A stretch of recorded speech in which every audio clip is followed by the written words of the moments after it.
sa bansang Dubai. Kaba sa dibdib, hindi alam ang daratnan nating tanaw. Ang mga toreng matataas, sabi ko sa sarili, dito magsisimula ang bukas. Hindi lang basta trabaho ang dito ay natagpuan,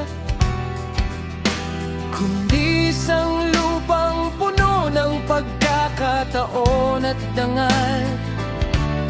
Mula sa bagot sa ilalim ng araw hanggang sa lamig ng gabi, bawat pawis na pumatak may katumbas na ngiti. Dahil ang bawat dirham na ipinapadala sa bayan ay katumbas ng pangarap na dahan-dahang nakakamtan.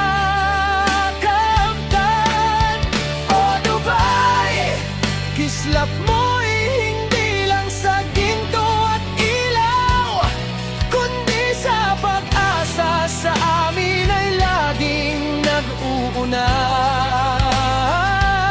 Higit pa sa pasyalan, higit pa sa ganda ng tanawin, ikaw ang saksi sa kung paano kami naging bituin. Salamat, Dubai, aming pangalawang tahanan. Dito ang saya, walang hangganan.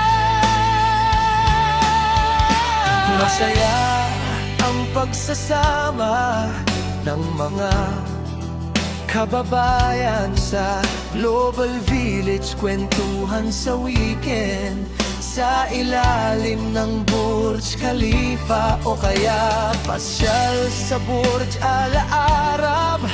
At mula Dubai Mall at Deira hanggang Marina sa Tuwa at Al Riga, bawat sulok may kwento at pagkakaisang totoo.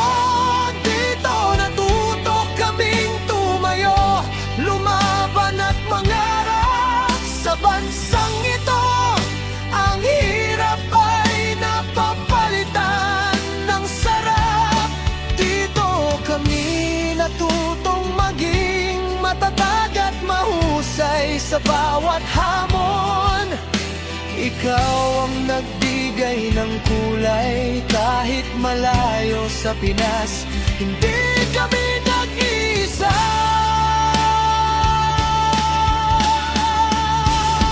Dahil sa Dubai, pamilya kaming lahat, puno ng ligaya at ang daming masayang alaala.